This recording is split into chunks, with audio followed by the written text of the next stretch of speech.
Now we move on to our next speaker, who is Mr. Mark O'Neill, CEO of Columbia Shipmanagement Ltd.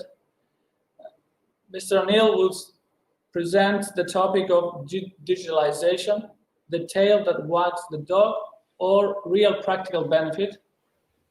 Question mark. We will watch a pre-recorded video, and then there will be a live presentation by Mr. O'Neill. Columbia Shipmanagement has been at the forefront of maritime innovation for over 40 years. And now we've built a system that's revolutionizing the future of shipping, finance, and trading. We are talking about a modern system that's been built to deliver value.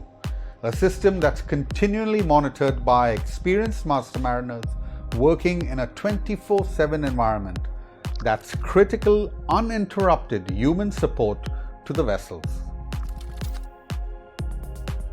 We are taking you inside the Performance and Optimization Control Room, or POCR, to give you a tour of our state-of-the-art technology. So what you see on the main screen is the Digital Control Room platform. This provides vessel tracking and route monitoring using a smart traffic light system. It warns the user of a vessel deviating from route, or if it has exceeded or fallen below the voyage speed limit.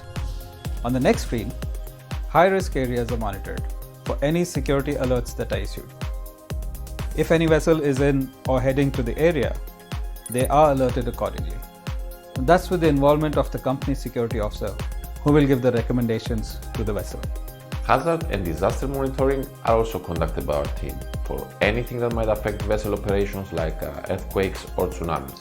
In cases of extreme weather conditions like typhoons and tropical storms, messages are sent out to the vessels in the area.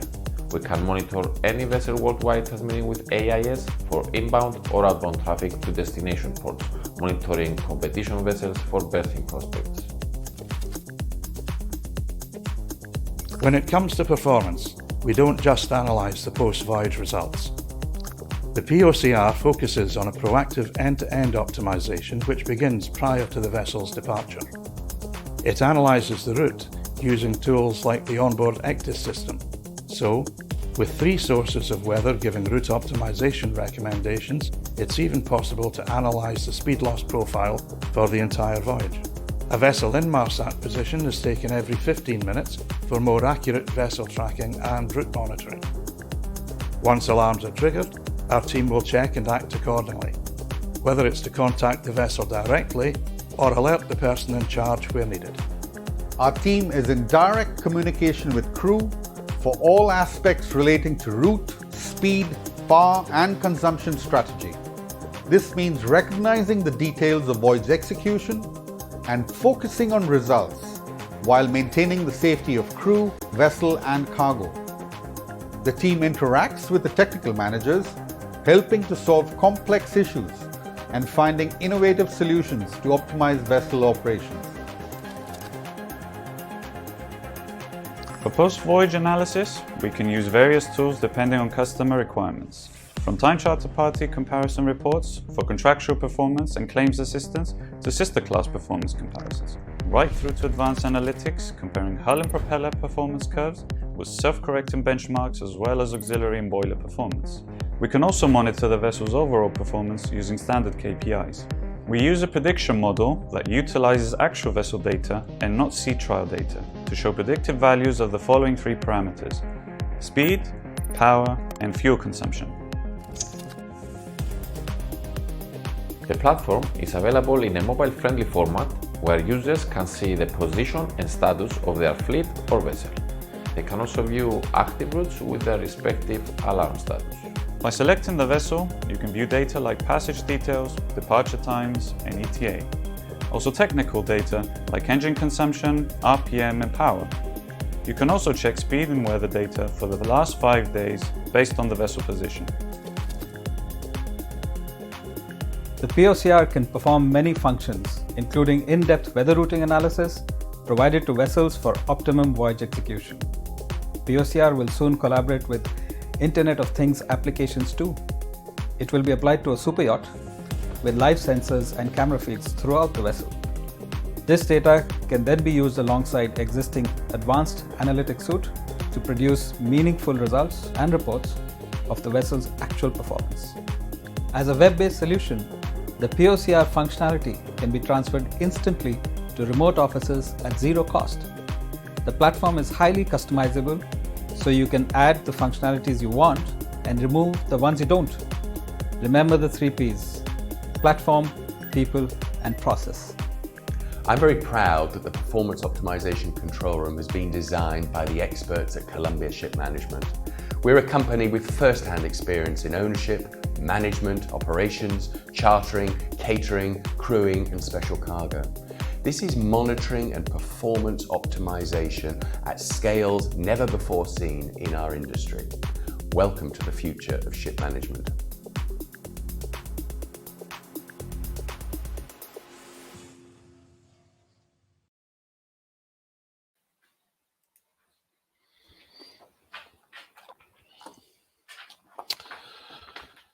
Okay, Alex, morning everyone. Am I on or? Loud and clear, Mark. Go ahead. Okay, well, good morning, ladies and gentlemen.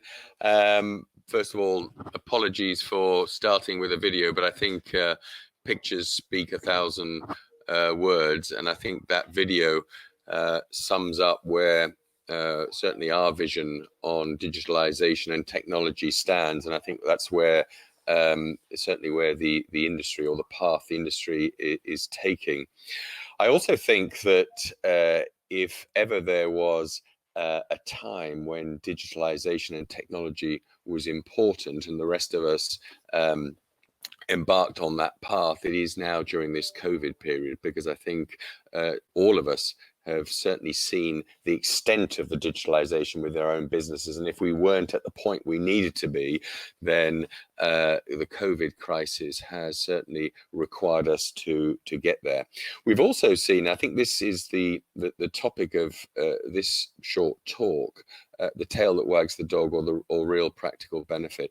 I think it's important to remember that technology and digitalization enhances human performance. It doesn't replace it, and certainly everything that we've done on the digitalization path and the technology path, no one has ever said, do we need less people?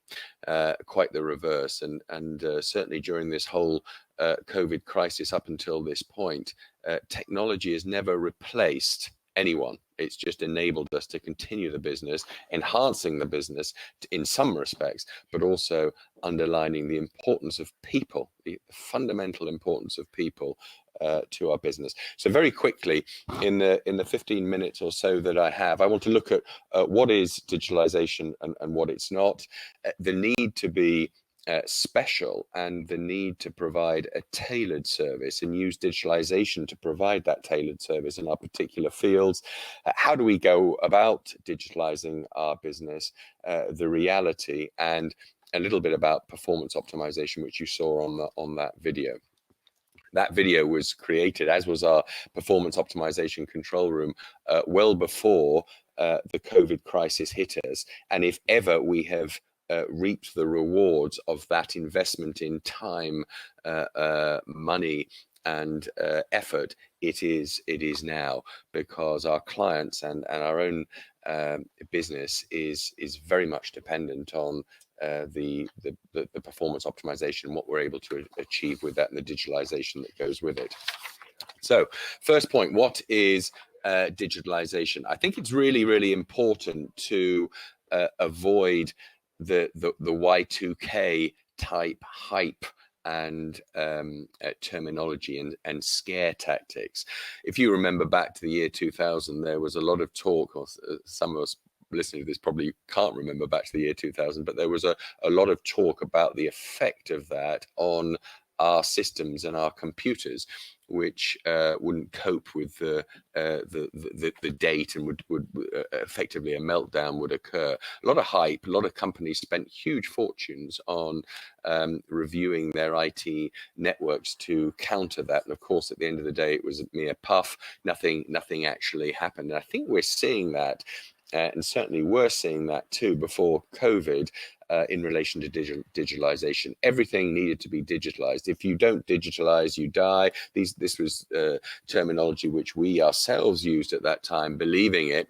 And it wasn't until later when we really dived into this whole subject that we realized that perhaps there was a considerable degree of hype.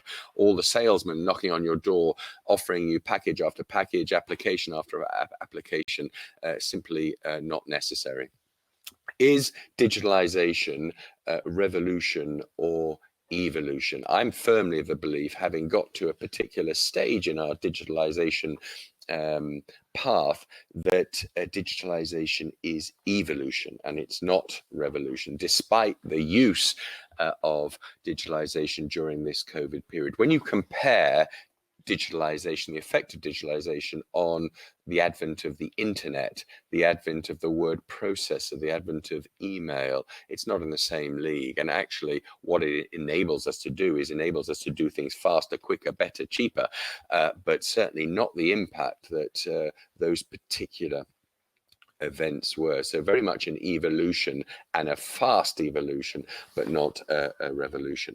And I think it's very important, when we embarked on the whole digitalization process, we partnered up with Lufthansa, and Lufthansa Technologies advised us on how to go about it. And they made it very clear that digitalization was the intersection of technology on the one hand, of course, applications and hardware, very, very sophisticated, but also two other aspects, innovation and processes. And that those two last aspects were equally important to technology. Most of us, when we think about digitalization, we think about the performance optimization control room, this space station Houston capability. But that's only one aspect. You have to also look at innovation and processes. You have to look at what you do and how you can do it better, and how you can do it in different ways, the innovation, the process, and then digitalize that. Otherwise, you're just digitalizing poor processes and existing practices, which doesn't actually take you any further. So the whole digitalization process is a three-pronged approach: technology, innovation, and processes. And if you get all of that right, you make a quantum leap forward in the service you're providing. Important to remember as well, when one looks at digitalization as those three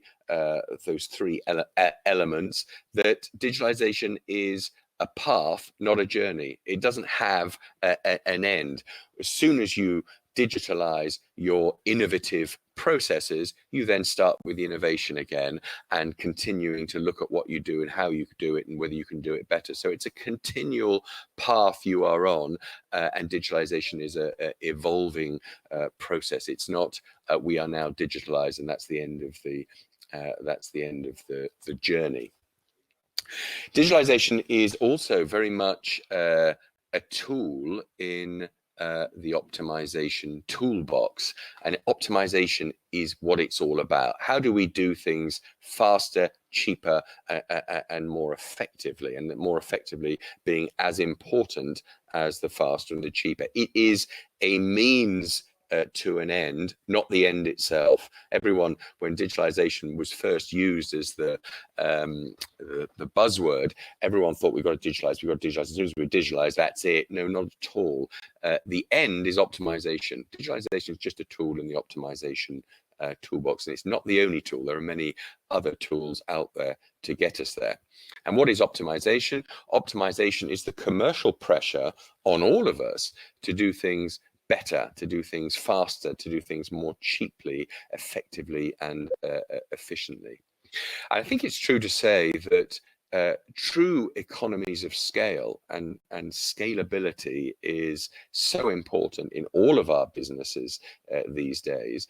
True economies of scale can only be possible through digitalization. There's really no other cost-effective means of scalability if you leave digitalization aside. It allows for data analytics, it allows for modeling, it allows for automation, it allows for the enhancement of your people's performance. Now, the second point I want to look at was the need to be special. What do I mean by that? any successful service has to be market facing. It has to be market facing internally to one's staff, and in our case, one's crew, and also market facing to our clients. You don't have to digitalize everything you do. Of course, the sales people for the various digitalized services, be they applications or hardware, would have you believe that you need to digitalize everything, but you only have to digitalize those parts of your business that render you more effective for your particular client's needs. And I think, and I've said before, there is a danger in being ahead of the digital curve, just as much as there's a danger of being behind. If you put yourself ahead, if the performance optimization control room was so far ahead of where the market was going that no client would possibly need it or could use it, then we would render ourselves as irrelevant as if we were behind the digitalization curve. So no point in digitalizing all of your processes if your particular market doesn't require that. So be very, very special, be very, very selective, and only digitalize those parts of the business that you need to. Platforms can be standardized, but products must be tailored. And we found this through our digital, on our digital path.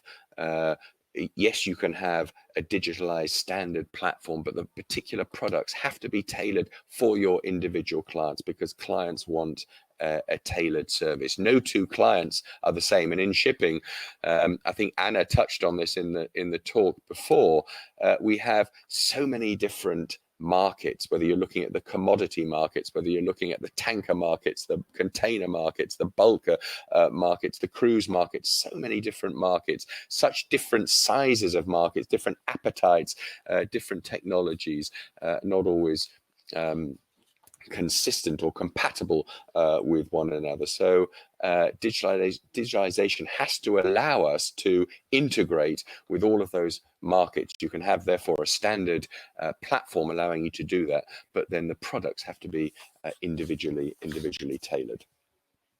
How does one go down the digital path? I think the worst thing you can do is to arrogantly assume you can do this alone. And fortunately, we, as I said, partnered with Lufthansa right at the beginning of this. We learned some things that we didn't know, and we realized that actually we were doing a lot of the things right anyway.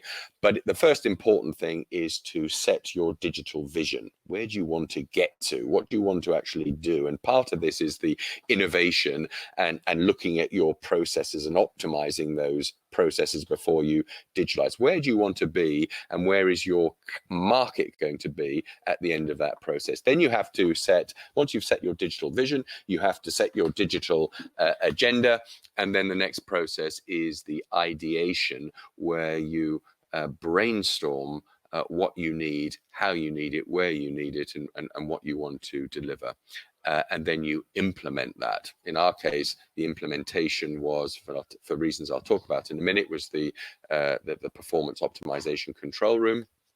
It can take various shapes or forms. Once you've gone through that implementation phase, you then start at the beginning again. Start with your digital vision, start with your, go onto your digital agenda, your ideation, your implementation, and it is a continual circle. You are never there. The innovation and processes, as I said, is as important, if not more important, than the technology. The technology is just the product of all that hard work and analysis that goes behind. You do need professionals to take you on, or at least get you started on this road, and at least get you started the first time. And then once you get used to it and know what it's all about, then you can carry on that circle yourself. But I think it's very, very important to realize that professional input is needed. You also need your people's buy-in. I think that can't be underestimated. We started off with Lufthansa as a partner, and the product they delivered was fantastic, but it completely missed the target insofar as people just groaned and thought, we now have another long IT implementation, which will all have to go on courses. These courses will all be after our working hours, and this thing was rapidly getting stuck in a sea of treacle. And we took the decision then to give the people something they can touch, feel, and see, so that they can then buy in. And if you have the people buying into digitalization, of course, it's much more easy to roll out. And that was the genesis of the POCR. And once the, yes, 2-minute warning. 2-minute warning. Okay, fantastic. So that's in summary, that's the process we took, and those are the requirements to start on a digitalization path and continue on that path. And remembering, of course, it's a path, not a journey with a particular end. If anybody has any questions, happy to take them. Thank you. Mark, Alex here. There is a question there. Do you want me to read it out for you? Yes, I haven't got them on my screen. Okay. This one says, first of all, as an old IT provider, thanks for stating that technology enhances human behavior. It does not replace it. My question, there seems to be a disconnect between ship owners, shipyards, and IT. I have seen brand new vessels delivered without thinking about digitalization. No torque meters, flow meters without a digital output, automation plans without a connecting port, or even worse, with the automation plan asking extra money to allow connecting to a third-party system. And the lack of standardization makes it even more difficult. Is there really an interest from ship owners to digitalize their vessels? Shipyards certainly do not appear to be driving the momentum. I think that was probably the case a few years ago. I think one of the advantages of COVID, and I say that cautiously, is that it has dragged us all kicking and screaming into the digital age, whether we like it or not. We're seeing the advantages of it. Certainly, vessels that are being constructed now have to be constructed with a view of being compatible and compatible in the widest possible sense to interaction of all sorts of different technologies. We as an industry, when you compare shipping to the aircraft industry, we are hopelessly non-standardized. The aircraft industry would faint at the thought of the number of different ECDIS designs, all incompatible, that we have in shipping, where in the aircraft, it doesn't matter whether you have any particular manufacturer of aircraft, they will be compatible with one another. Technology on board will be compatible with one another. That's certainly something when we went down the POCR route, we were very, very careful to ensure it could plug into any technology on board any vessel to harvest the data that is being produced. And that's critical. I think the compatibility issue is of one of the most important issues in the whole digitalization process. Thank you, Mark. And there is a follow-up question to the previous one that says, also, how do you deal with data quality issues? Often sensors are inaccurate and need calibration, stroke replacing, etc. The the performance optimization control room has an AI function which spots abnormalities or anomalies and will iron them out. So it's an artificial intelligence tool, machine learning tool, which is able to identify those. The asker of the question is absolutely right. You know, bad input leads to bad output, and much of the input on board the vessel still is through the human element. Of course, that is decreasing with the availability of sensor technology and the automatic harvesting of data, but there's still a large element of human input. Therefore, you need AI, you need machine learning to be able to spot anomalies and abnormalities and iron them out, and that's what the POCR does. Thank you, Mark. Are the services, one question from me just to close it off, are the services of POCR Center only available to your customers, or can someone else? No, we have oil majors who are looking very closely at the POCR. We have non-managed clients, so clients who will say, look, you know, as much as we respect the services of Columbia Ship Management, we're not interested in those, but we are interested in your POCR. So many pools use the POCR. The POCR is web-based, so it can be flicked to anywhere around the world, and you can have that particular video shows the POCR in Cyprus, but there is an equivalent in Germany on a smaller scale, in Singapore, and it can be flipped anywhere to any of our offices around the world and to any of our clients' offices around the world as well. So we have non-managed clients who just use the POCR, and we have clients who are managed who will use the POCR for their fleets, which will be managed by other managers.